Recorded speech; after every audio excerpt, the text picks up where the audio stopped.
Hello, everybody. Welcome to the second webinar dedicated to financing maritime innovation and infrastructure for climate and ocean. And so we are organizing this webinar with a strong support and collaboration with EIVP and the Foundation Prince Albert II, and I will share a bit more information about that just after.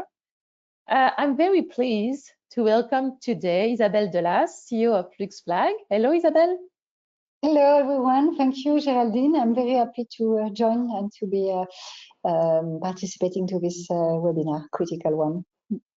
Thank you. Critical one, indeed, because the topic of today is sustainable finance an opportunity for port cities and their ecosystems to develop their activity in decarbonization and the protection of the environment, and also to attract basically private investment. So Isabelle, thank you so much for joining us because you have a strong expertise in sustainable finance. And this is something that we will cover today, but I think it's a very emerging field in financing where we do need strong expertise, and your point of view will be very important. You might not so much about Port City yet, but we will receive a lot of questions, so you will start to get more familiar with it. But you have also yourself a great expertise in financing both in developed country and developing countries. If I'm right, you worked at Finance in Motion, which is an impact asset manager company investing in public and private capital, where actually your job was especially to address the more stretching challenge. So climate definitely important. And you took part to different COP, as I know. So you have also these connections and this understanding on what we are facing and why and where finance is needed. And today you are the CEO of LuxFlag. So basically working at the intersection of financial innovation and sustainability, where you are especially guiding, if I'm correct, the investment flow toward impactful projects. So it might be very interesting to know more about LuxFlag, but maybe you just tell me if I'm right already mentioning what you're doing, and if you want to add anything else, please don't hesitate. Thank you, Geraldine. No, I think you capture very well, in a nutshell, what exactly, I mean, part of my background and as well what LuxFlag is trying to contribute to, especially because LuxFlag is I mean, as per the name, it's Luxembourg Finance Labeling Agency, but it's a global labeling agency. We are, of course, based in Luxembourg. This is where LuxFlag was created 19 years ago now, especially for impact labels. It started with a microfinance label, and then sequentially there were additionally environment label, climate finance, green bond, and more recently the social impacts. In parallel, were created as well ESG label, ESG discussion mandate, and ESG insurance products that are kind of complement for our labeling offer. And we have a very strong governance, mainly from most professional associations here in Luxembourg, but also the European Investment Bank and the Luxembourg Stock Exchange as well. Just gives us that stability and that strategic, vision for the future for the agency, but not only as well for our members. And just to name some figures, we have currently 249 labeled financial products. We only label financial products, not corporate entities, that are distributed in more than 70 countries. We are also, our second pillar is the associate membership. As so far, we have approximately 70 associate members that are also part of our community and contribute to the work that we do, because we are a non-profit association. And this is so important to mention, meaning that really our mission is really to empower, the international financial community in their sustainability journey by granting, of course, recognized label according to a robust procedure, but for sure for the most trustable and impactful financial products. This is why the number might not sound very high, but because we prefer to label the right products and not all products. So this is also where we stand now. Actually, it's very interesting when you see the different label that you're working on. You mentioned environment, climate, finance, green bonds, social impact, also insurance, ESG. So this is quite related to the urban port ecosystems, and we will come back on this topic. So that's why we are very interested to get your point of view today on how to leverage sustainable finance for port cities to support their development and their access to financing. So actually, you know what, it would be also very interesting to know who is in the room with us today. So I'm gonna launch, a poll asking our audience to share with us who they are. So you just need to click if you are a city, a port, an innovator, a financial player, and others. So, so we can also, adapt a bit the topic of today, not the topic, but the way we're going to address it. So don't hesitate to let us know.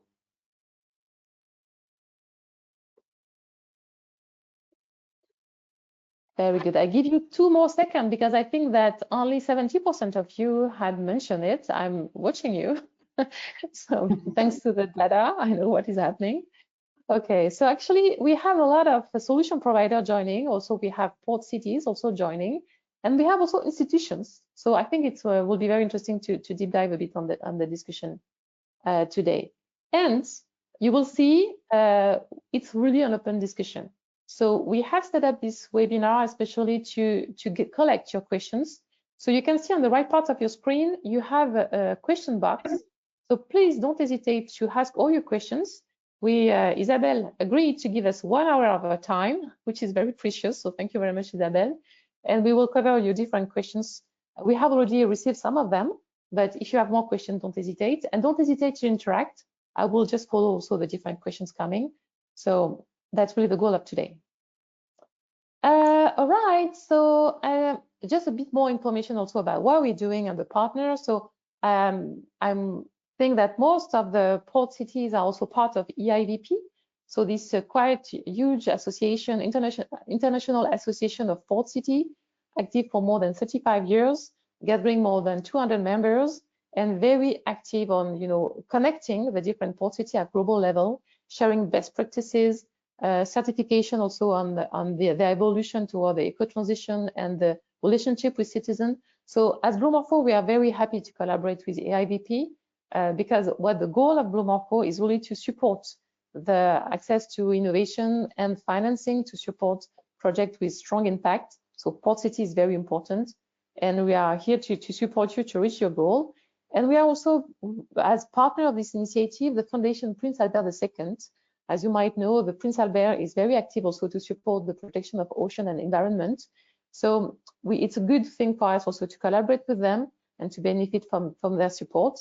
That's why we're going to be also in Monaco on the 6th of June to gather you and the potential partner, strategic and financial partner to achieve your goals. I will come back on that. But if we are speaking today about financing maritime innovation, and if we have also a lot of port cities joining, is there a specific reason for that? It's because if we indeed consider the maritime industry, it's a huge industry. A lot of it related to the shipping industry. It represents more than 2,000 billion markets right now, 2 trillion euro markets, huge industry representing about 3% of carbon emission. But it's not limited to the shipping industry when you mention the maritime industry. Whatever happened, we have a big issue here is because right now it's very difficult to compete with fossil fuels when we consider decarbonization.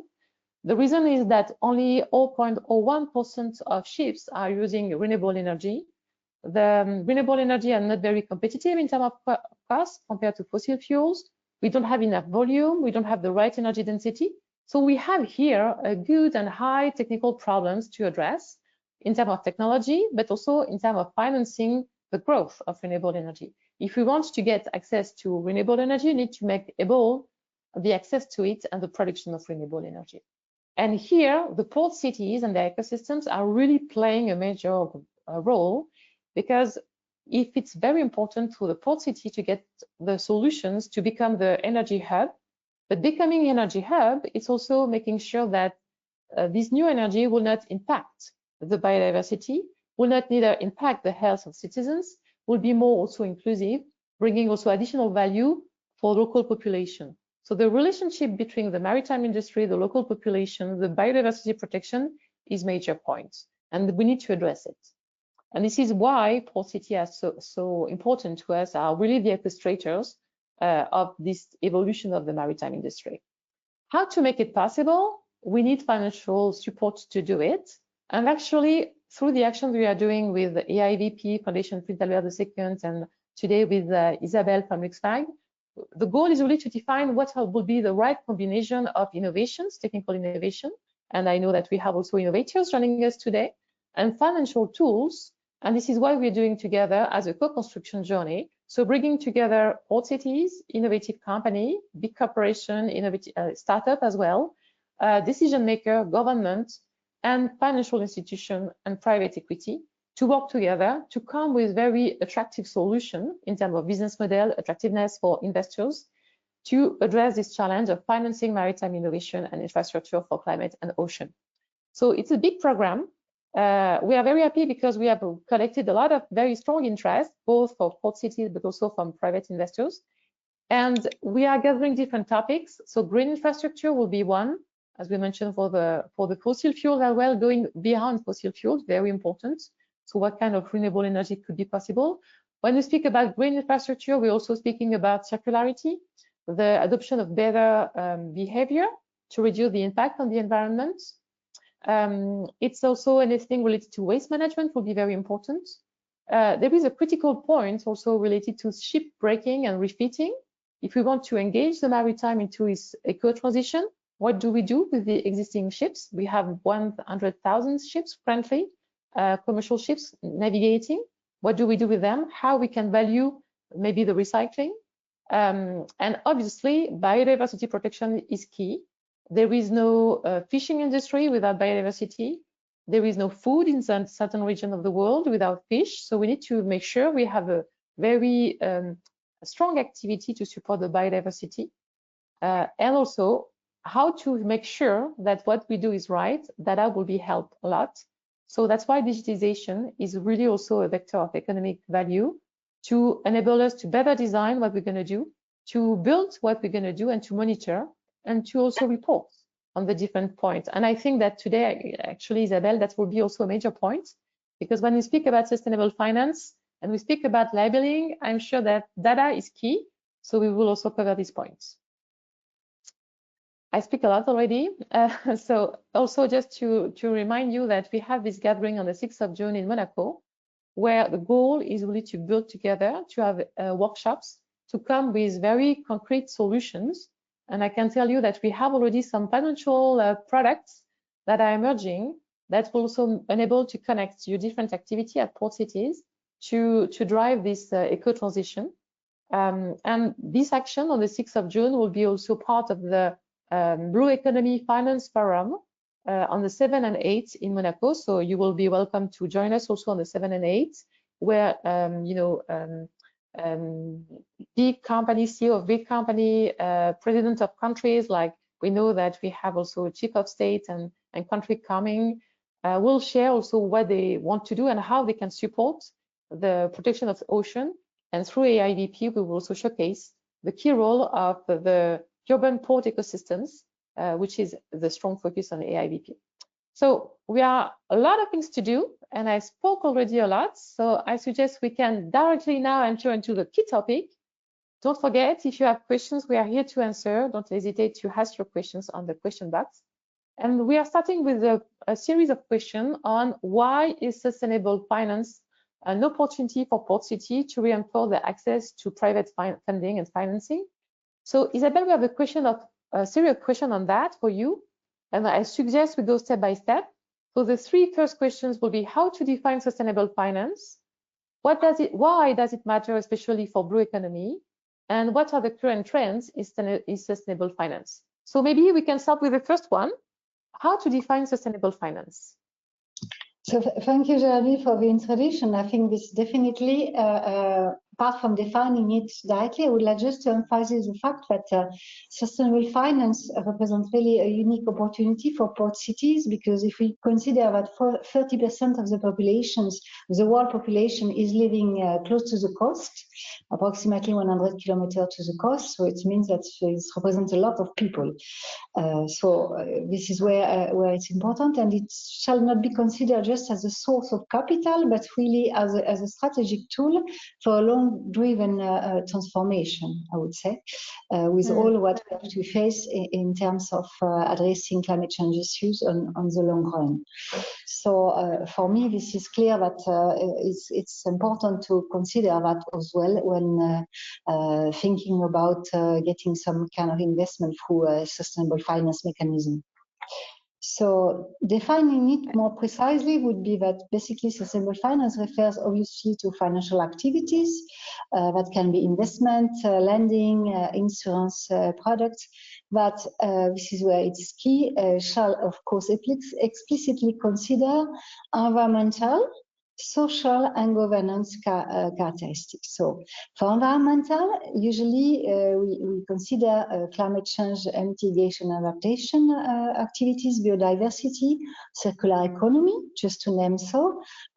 Under the social characteristic, we consider labor relations, investment in people and in their skills and communities, human rights.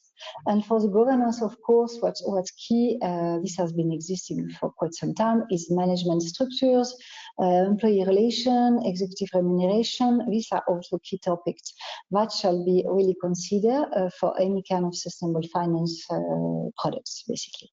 So the goal through channeling somehow private capital, also public, of course, public capital towards projects and businesses, is really to make sure that they support, of course, a sustainable, inclusive and climate resilient economy. So quite in line indeed with what the urban port ecosystems are doing. You mentioned, with ESG, environmental, social and governance. This is quite aligned with the daily activity of port cities, actually. Yeah, I think it's, I can imagine. I'm not that familiar with port city, but I have the chance as well to come from a port city in France, so I have a bit an idea. And this from is Bordeaux, also, by the way. I'm quite engaged towards preserving, of course, the environment, but especially the oceans.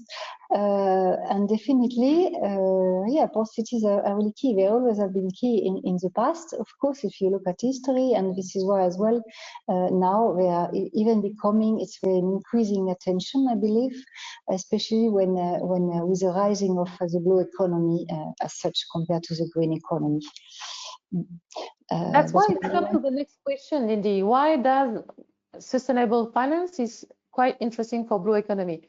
Because sustainable finance is something that we speak quite a lot already. We mentioned a lot of green financing, but when we speak about blue economy, why is it interesting? Yeah, but basically starting from the fact that concretely so far, although there were a number of, I would say, attention, a number of investments made on green economy, on climate finance, fortunately we are not yet there. We can observe a number of floods or a number of fires, still a number of climate change drastic and dramatic issues. Of course, nature loss, biodiversity loss, social inequalities in a number of countries, including as well in developed countries, that are not longer side issues, I would say. They are really core risks for the global economy. And if you analyze that, basically, compared to that, ocean absorb 25% of the CO2 emissions and 90% of the excess heat generated by human activity is made of greenhouse gas emissions. Basically, oceans are key, and so therefore I would say port cities are also key to counter what's happening now in terms of environmental losses, basically. So I would say blue economy has gained again more attention. It has been existing for the last 10 years approximately, more in certain countries than others, but Luxembourg was also quite a pioneer in that regard, although we don't have any sea, not yet, I would say. We are sometimes joking about that we may have an island somewhere in the upcoming 50 or 100 years, potentially, but we have time. so blue economy is also where for some innovation there is a kind of saturation with some kind of good green projects. So this is where also now social impact has gained also attention, and blue economy for what I mentioned is also where there is a lot of opportunity. Is completely, I would say, underdeveloped in terms of number of projects that are needed to make it more sustainable, but as well in financing those projects. And if there is any good project, this is where, of course, most of the thing will happen. There is also somehow a regulatory push, as usual, like it happened for the EU Green Deal, but starting, of course, as well with the Paris Agreement. But there is also the 17 UN Sustainable Development Goals. Especially, I would refer to the number 6, which is for clean water and sanitation, number 15 for life and land, and number 14, which may be more our concern today, for life underwater. That sets 10 ambitious targets for ocean protection and restoration. But so far, they have received the lowest investment for time being, and none of the targets, unfortunately, I would say, not only for that SDG, but for also other SDGs, have not been met as it was planned for 2020. So we are still looking at 2030. So this is also where, I mean, this is also a driver, I would say, for investors, and definitely. Also, another element is, of course, the EU taxonomy that finally consider, of course, in the second part for Article 9 funds, environmental objectives, and there is one which is specifically referring to the sustainable use and protection of water and marine resources. So this is also where this is key, and this is also driving some potential future development of blue economy, because this will be supposed to be alignment with a net zero strategy by 2050. Does it mean that for impact investor or Article 8 and Article 9 fund, as you mentioned, to detect promising projects, attractive projects related to urban port ecosystem, addressing the different SDG you mentioned, will be an added value for them? Like, it will be more interested to see this kind of project? Of course, exactly, because this is where, just to give you an idea, here in Luxembourg, which is still, I think, the second worldwide financial center, there are already a number of plus 30 funds that are domiciled here, that are specifically targeting blue economy projects. So, which is definitely quite interesting to see, and I believe that's going to increase really at speed in the coming future. This is where also as well, I mean, as part of the entire movement regarding sustainable finance, where basically there will be the highest growth. We have already a question from Jose, actually asking if when we speak about blue economy, it's broad. So is there any subsector or activity which is particularly attractive for sustainable financing institution?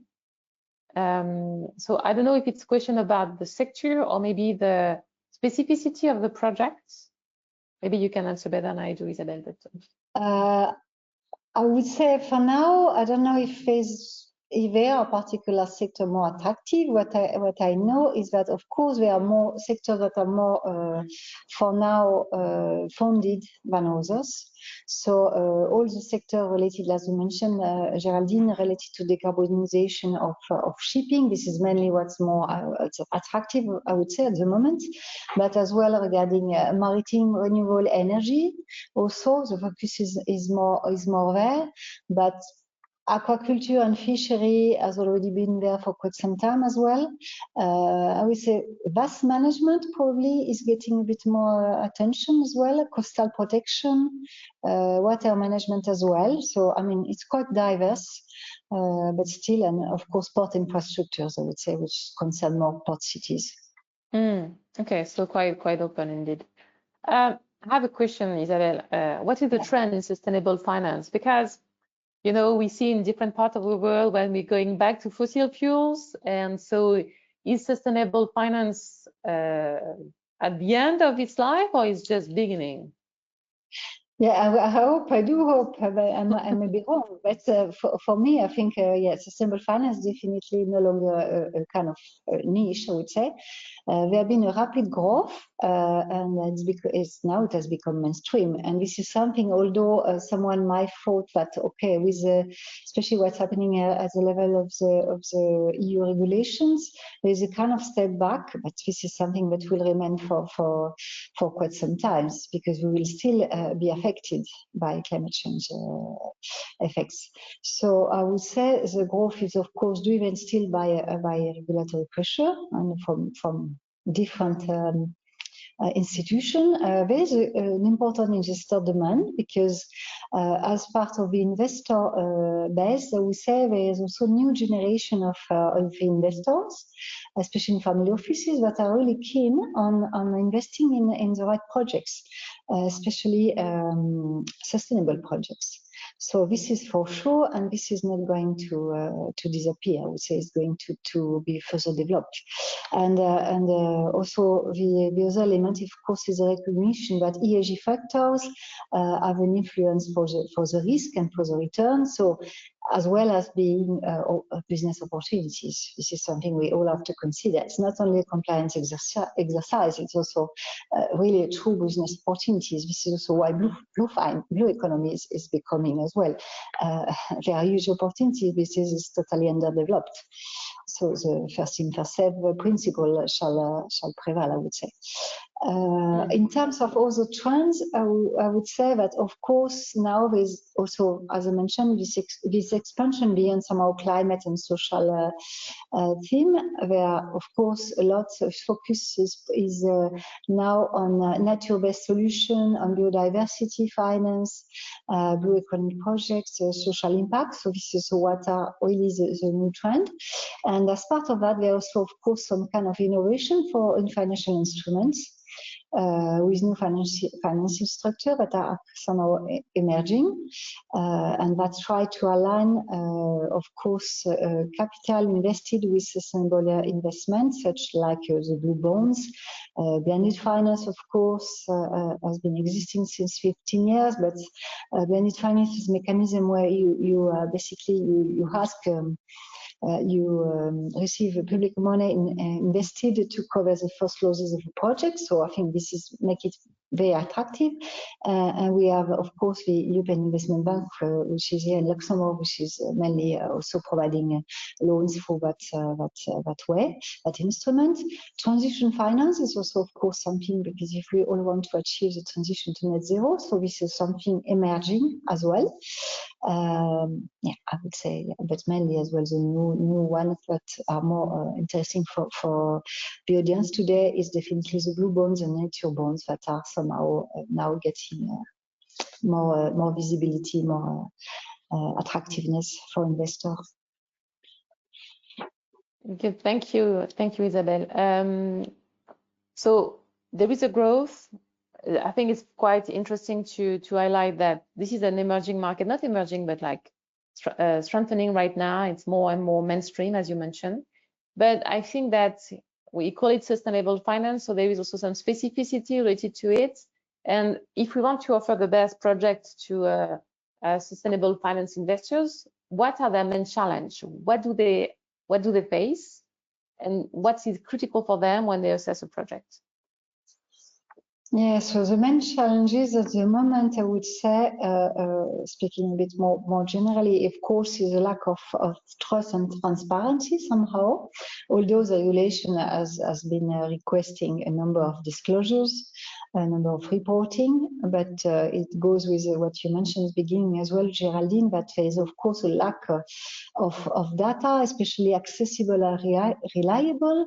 I would say in the coming future, by chance, there's a number of we will get data through satellites that will be more reliable, cheaper, and especially in some emerging markets, it will be easier.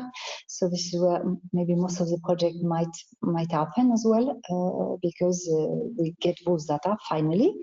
And of course, again, the complexity of the frameworks globally, of the regulatory frameworks, because although in Europe we have somehow a common understanding and common rules, but if we speak just about taxonomies, so far I think we are still between 52 or 54 worldwide, so it's just very difficult to assess projects and to make sure that they are all compliant, I would say, from one country to another one. So that I would consider as the main, for now, the main global challenges for sustainable finance.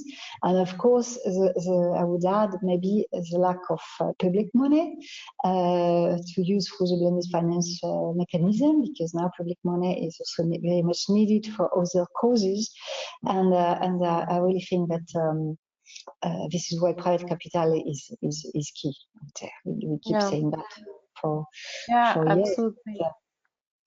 But maybe we are reaching the step where actually, indeed, from this public financing, we can evolve to a private financing, because innovation has gained maturity. We have more attractive IRR on projects. So maybe it's a good transition right now, and the timing is good, because we have demonstrated already that sustainable finance can be attractive. And now it's a good timing also to engage more on this eco-transition.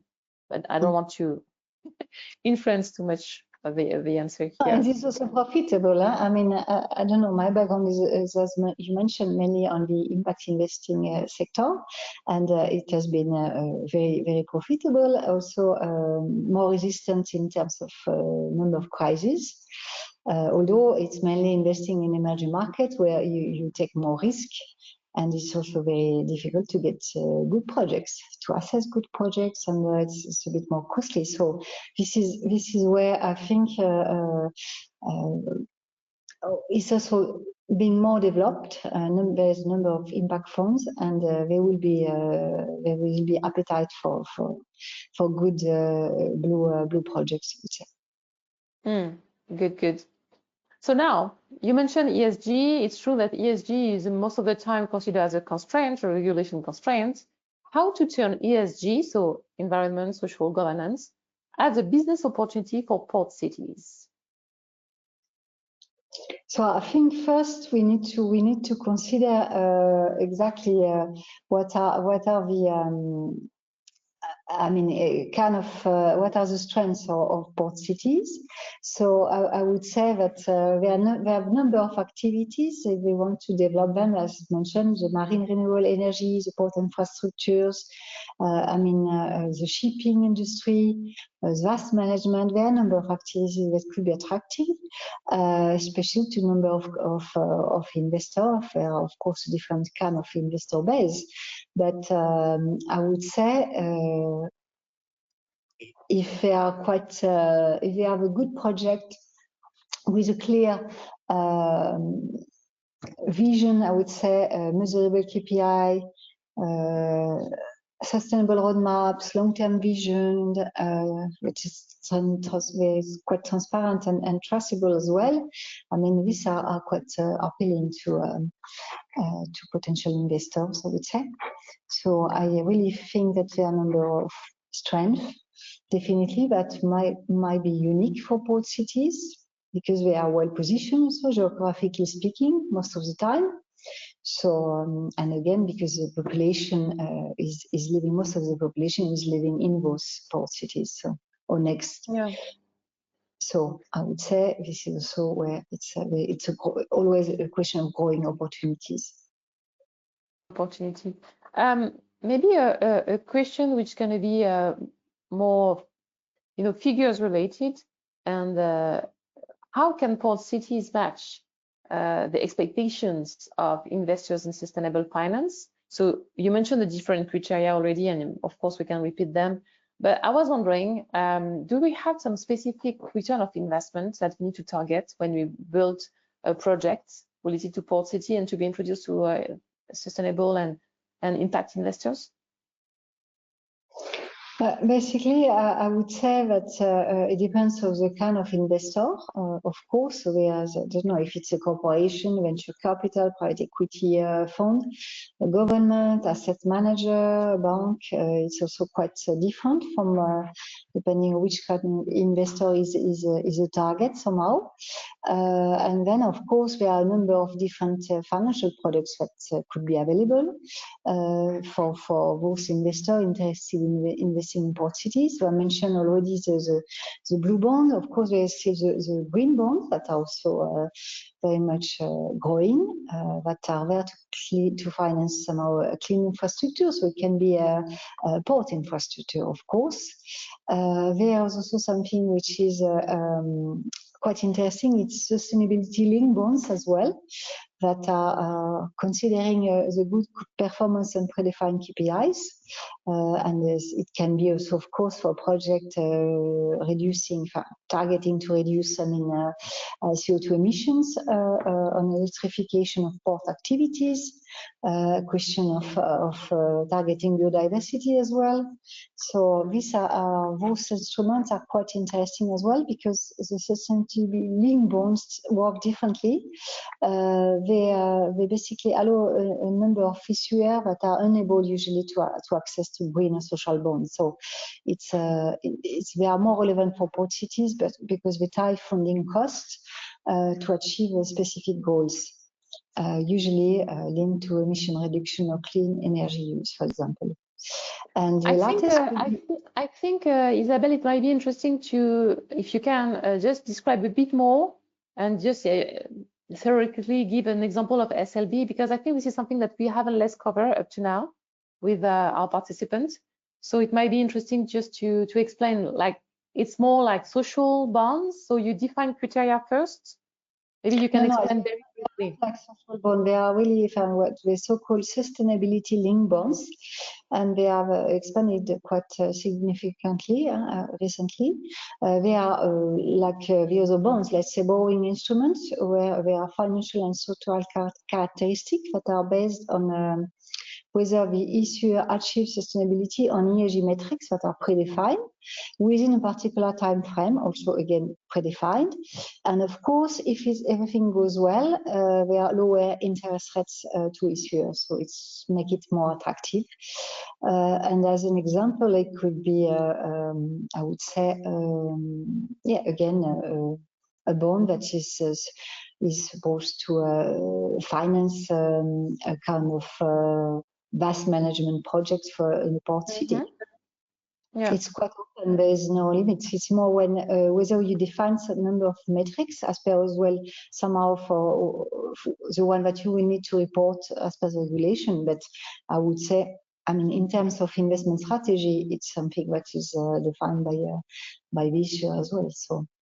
And it can really apply in any type of country, developing country, developed country. There is no differences here. Oh yeah, exactly. No. And it's very interesting also because, as you mentioned, you need to define the metrics. So you need also to get the data to showcase what you're doing and to prove. So that's where also innovation could be also an added value to come at port city level with good project that we can also showcase our ability to monitor the real impact we are generating by engaging into development. I think this is very interesting.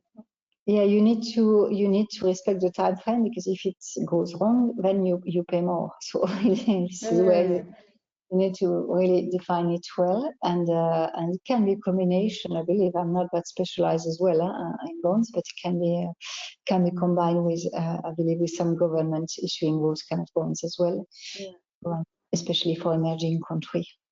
Because I think this is also a very important point, as you mentioned, because I mentioned profitability, like, what would be the expectation of the investors in terms of profitability, but it's also a question of interest rates. So with the SLB, we can also, balance depending on the impact we are generating, right? Yeah, exactly. And it's a bit more flexible in the sense that compared to green or social bonds, which are more mechanism where, again, borrowing instrument, but they are less maybe flexible, and it's more difficult to get access to those ones. All right, interesting. If you have questions, don't hesitate to ask them, I wanted to ask you also a question, Isabelle, because we mentioned how to match with the expectation of the investors and impact investors and sustainable investors. I met different port cities. Some of them are also very committed and with the NGO. So I just give you this example of Marins Sans Frontières, which is a dedicated NGO for local population in the coastal region, where basically they are offering also services in terms of security, but also better inclusion by helping also the women of fishers, you know, fishermen to get access also to additional resources by getting them the ability to better protect and preserve the fish that has been exploited from the sea, and to give it a longer, actually better value. So is it interesting also for Port City to build collaboration with NGO to also demonstrate their impacts? And how would you consider that? Is it something to be considered, or is it something nice to do but no impact on attracting investors? Well, I think it's always nice to consider. Then in terms of attracting investors, it depends probably which NGO. It's a very well-known NGO that could contribute as well, maybe to finance a project or to somehow give this reassurance for a potential investor, I would say, of having done a proper due diligence and the specific project. But it really depends on what's the investment to be foreseen, I would say, or what is the project or the business that is envisaged. And it depends again which NGO. If it's a really local one, if they are very good ones, I'm not. Don't get me wrong. It's just yeah, having the right partners is always what's important, I would say. Yeah. So also the track record of the NGO would be also very important. Because it's true that some of those NGOs on emerging markets can benefit from some awards or some prize, and then they can be able to implement a number of projects in port cities.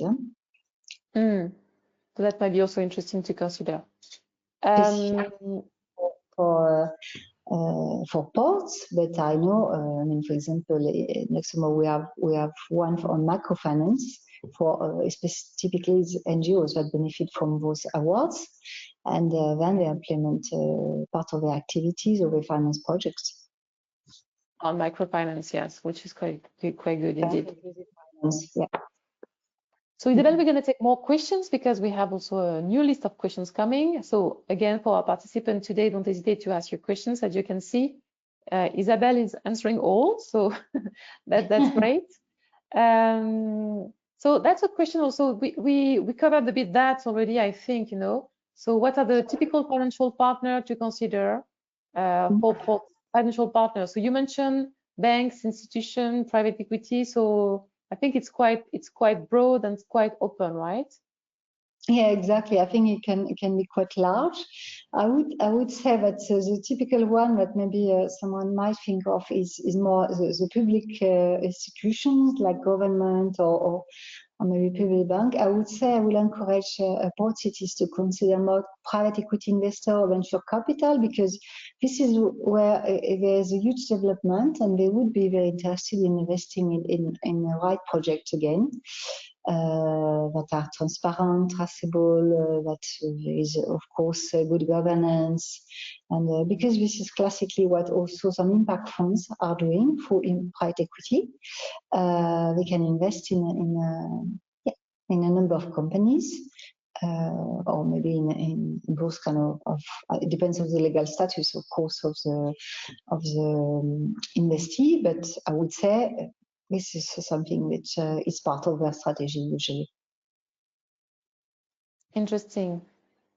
And we have more questions coming, but so you mentioned already the most interesting financial products. You mentioned, for example, SLB could be quite interesting, bonds. You mentioned also private equity. So I don't know if you want to add anything on this. Well, maybe I didn't speak too much about impact funds, as you just said, but yeah. Something where basically also there it's mainly done through the blended finance mechanism, but not only. So this is so there are some specialized, of course, impact asset manager, but most of the DFIs are also offering, are also financing, I would say, impact funds and MDB, multilateral development banks as well, and they are very good structure that could finance on the long term, taking more risk. They are more equipped for emerging markets, I would say. We have a very specific questions. What are the typical financial partner for Moroccan ports? From ports from Morocco. Do you have any advice on this? I know you have worked in different places across the world, so maybe you have specific answers. Can you say it again? Sorry? The typical financial partner for a port in Morocco. Yeah, we say, of course, there will be, if I think about the public one, I would think about some of the DFIs that are active there, like the African Development Bank or the World Bank as the most active one in Morocco. But there are as well, yeah, as we even mentioned, there might be big NGOs that are quite active in the MENA and not only in that region. So I don't have specific name at the moment, but I may look at that. Is the question coming from the participants? Absolutely, yeah. So we can actually, yeah.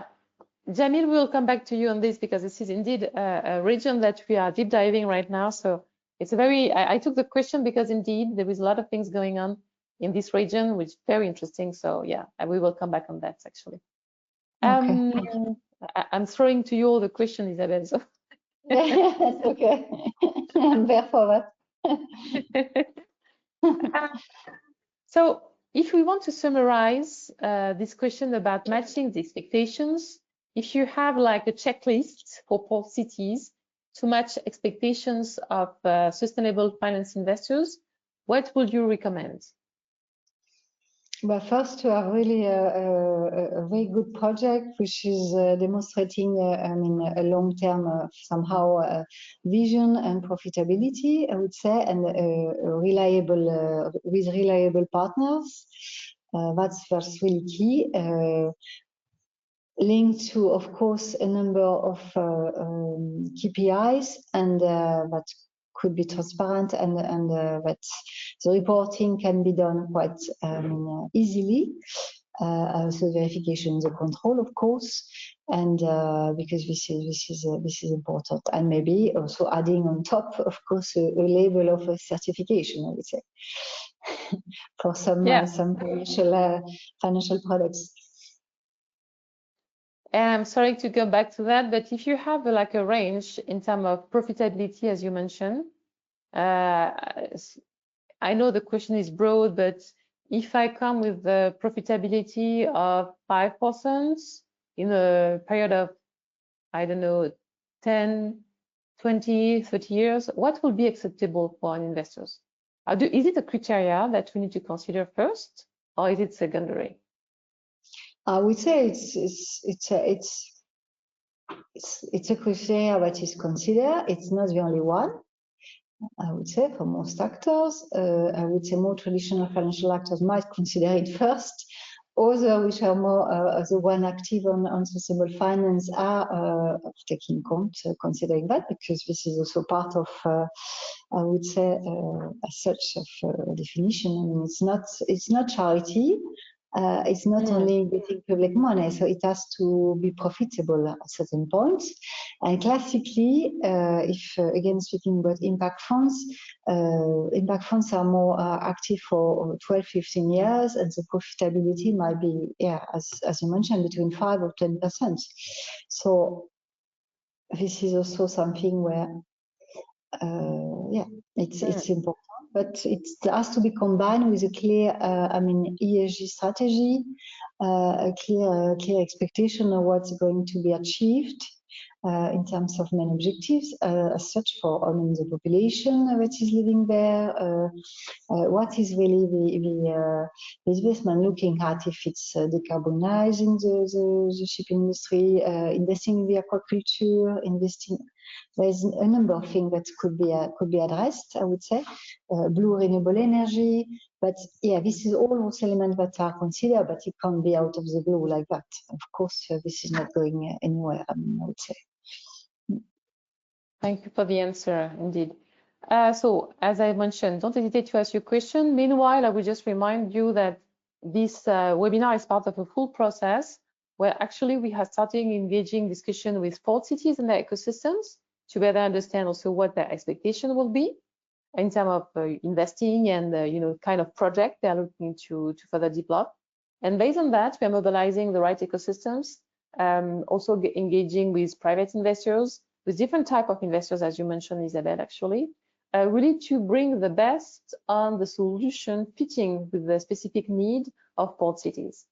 And we're also engaging with innovative companies, because at the end of the day, when you want to have a very attractive profitability, you might need also a very different, a very good technology, a very good company that bring differentiation and can also improve the productivity, for example, in energy production or in mobility or any type of or waste management. So innovation is definitely part of that, and is kind of also anchored into these actions. So on the 6th of June, we will meet all together in Monaco, where actually you will, for the one joining us, you will be introduced before, so you know who is doing what, who could be interested in what, and how you can co-construct the right financial tools and financial projects, or bankable projects, sorry, that will match the interest of the port cities, the solution that can be offered by innovative companies, and also the interest of the financial players. So we are very happy because we are gathering people from different places across the world, which is quite interesting. And what we're going to develop on that day will be also further, promoted by the partner, including AIVP, all along the Blue Economy Finance Forum, but also later on. And we will meet also during the AIVP annual conference in New York by the end of the year. So this is a full process. It's not limited to the 6th of June, even though the 6th of June will be very important to engage into discussion. So the phase 4 will be definitely to come with very concrete solutions and engage investors during this process. So I think we have 7 more minutes, Isabelle, to take some questions. So I have questions. All right. So yes, Edouard, we are looking forward to see you indeed in Monaco this year. And I have additional questions for you here. You mentioned also in the different labels that you introduced, you mentioned insurance products. For me, it's very interesting because it's when you speak about sustainable finance, port cities, and insurance. For me, it's a good alignment. So could you explain it a bit more? So how you link sustainable finance and insurance sectors, and we can also cover the challenge of climate change and the impact on insuring assets also at the port cities. Yeah, thank you, Geraldine. But indeed, it's because sustainable finance is not only investing in green or social projects, it's also mitigating, managing the risk and building long-term resilience. So this is where we are all doing that, I would say, apart from considering that the regulation is mandatory, of course, or there are opportunities. This is also where the insurance sector is also engaged, because mainly that help, of course, individual businesses and even governments against the growing impact of climate change.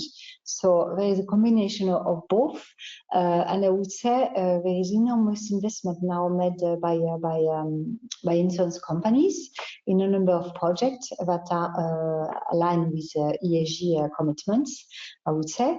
And for port cities, what I think is important, insurance is really there to protect, of course, physical infrastructure and maritime operations from those climate change damages, because they are the first one, I would say, that will be affected in any case. And the insurance sector has now, I would say, realized, especially because there are a number of places where they are thinking even no longer insuring them. So this could be made through a different kind of mechanism, financial mechanism, basically. So really, this is I would say a sector that is really important to bear in mind, and it's perfectly linked to sustainable finance. And most of the insurers now are also, I mean, at least the one that with whom we are usually working with, are really I mean, engaged, are really keen on making sure that they have some long-term, proposing long-term investments, I would say, for the insurers that could also invest in good projects, in good sustainable projects. And the link is very interesting indeed. And there is an evolution of insurance products, as you mentioned. So good to know also for the port cities. Before we are taking more questions, actually, I have a question for the audience. We would like to know if you would like to receive more information about this initiative, Financing Maritime Innovation for Climate and Ocean. Also to know, you know, the topic you could be interested in to deep dive. So Marine, who couldn't be there today, will contact you back. And she's really looking forward to get your feedback. So please let us know if you want to receive more information so we can also contact you back shortly. Yeah, I give you 2 more seconds before taking more questions for you, Isabelle. Yeah, I have one question actually, Isabelle, is we have also in the audience today different companies, more innovative company with interesting technologies. You already mentioned it a bit, but what are the technologies, or how can technology support actually port cities to get access to private investments? So I will repeat the question here. Yeah. No, exactly. I think that's important for technologies will be a huge driver, I would say, already now. It has started, but for data collection, as written here as well, as mentioned, through satellites or not, and then there is data analysis for artificial intelligence. That's also will be very important. If we speak about CO2, of course, the carbon tracking will be done, which is also for different kind of technology that is existing or is further developing, and the reporting of the project as well will be easier. I would say cheaper and easier. And I would say additional technology could be the integration of things for energy efficiency, or blockchain for some kind of for the cargo, for example. But they are really now what we consider enablers of finance, and also sustainable finance. This is where also it will help a lot to assess, to develop, and to implement sustainable finance investments. Yeah, so that's also quite promising for the people joining. I think you mentioned that already in the past, but Lux flag, obviously I see a Luxembourg and on the name of the agency, but I think you're not dedicated only to Luxembourg entities. So any funds or financial institution can collaborate with you to get the labeling. Is it correct? Yeah, we are really a global actor. We are created like that, although the name is could be misleading somehow.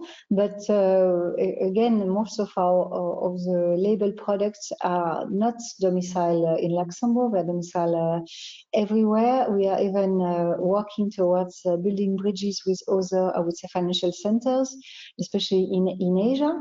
And because we really believe this is we all have common goals. Basically, it's not limited to I would say to our territory or to certain geographies. It's really a common action that needs to happen all together. So this is also why we tend to engage a bit further than our borders. Very good. That's quite interesting, and indeed, actually, the ocean and the sea is what is connecting us all. So I think it's quite good to build a lot of collaboration. By the way, I think that you have already mentioned that you have a lot of different financial products that are labeled by Lux Flag. So it might be interesting also to see their interest in Port Cities project and maybe make some connection with them. So is it something that could be considered in the future? Yes, absolutely. This is something which we're happy to try to help with. We are as well a kind of an associate membership that also contribute to make more active our community, and people can change, and we facilitated somehow the kind of introduction as well of discussion on certain topics if someone requests a particular connection to a new one, and because this is part as well of our mission. Basically, it's the second pillar of our activity. We have the labels, the associate membership, and the third one is a sustainability knowledge sharing center, where we of course participate to those kind of webinars. We are training at universities, and we are very happy to try to help if we can, of course. Thank you very much, Isabelle. And last question, and we can answer in 10 seconds. If I'm a port city and I'm looking for financial supports and engage into with private investors, what should be the time I have to consider to start from the starting of my project in terms of looking for investors to get access to finance? Is it a question of months? Is it a question of year? How, based on your expertise, what you will consider? I would say it's a question, it's between a few months to 1 year, or maybe even more. It really depends of if there is a clear strategy that has been defined. There are some measurable ESG outcomes, reliable, strong partners, and of course a kind of external validation. So, but what's also interesting, for example, worth at least to mention maybe, for more innovative financial products that could be investing in blue economy projects, could be to pass through accelerators. We have 1 year in Luxembourg for climate and for social aspects, and this is also where classically, I would say, between their normally new fund managers having just an idea that are helped to concretize the idea with their mentors. LuxFlag is also participating. We are also a founding member of that accelerator. And I would say this is where it's interesting, because you see the development from just an idea to a concrete project that can be financed. And then it can take exactly, maybe even sometimes more, it depends, because what's also important is that you need to get the funding for your project if you want. And so this can take a bit more. And I will add that if you want to take the right way and the right path, actually, we encourage you to join us through this initiative, where you will also connect with different players. We'll give you advices, share their best practices, and also build from it as a co-construction where we are aligning all the dots to make sure that at the end, we really invest in the right project to protect the climate and ocean, while actually supporting also port city in their development for the benefits of the planet and population. So I think the time is flying now, and we are almost over time, so sorry for that. But thank you so much, Isabelle, for your kind participation and taking all my questions. I had a lot. Thank you. I would like just to conclude with 2 figures, maybe, if I can. Absolutely, I would please. say that the ocean economy produces 2.5 trillion of US dollar in goods and services every year, so making it the 7th largest economy in the world. And now the asset value of the ocean has been estimated at 2.5 trillions. So I think this is really worth to consider, and it is expected from an OECD report that by 2030 the blue economy will outgrow the economy at large. So this is the momentum is now, I would say, for blue economy and for port cities. That's a very good conclusion. The momentum is now. Yeah. Thank you so much, Isabelle, and we really deeply appreciate. And the LuxFlag also showcase the leadership of Luxembourg in the blue economy, and it's good to see that you are active indeed at global level, so you could collaborate with all the parties interested into this topic. Thank you very much, Geraldine. It was my pleasure. I hope it was useful for all participants, and at LuxFlag we are there to help if we can. So. Thank you so much. Thank you. Have a good day, everybody, and talk to you soon. Bye. Bye-bye, everyone. Bye. Thank you.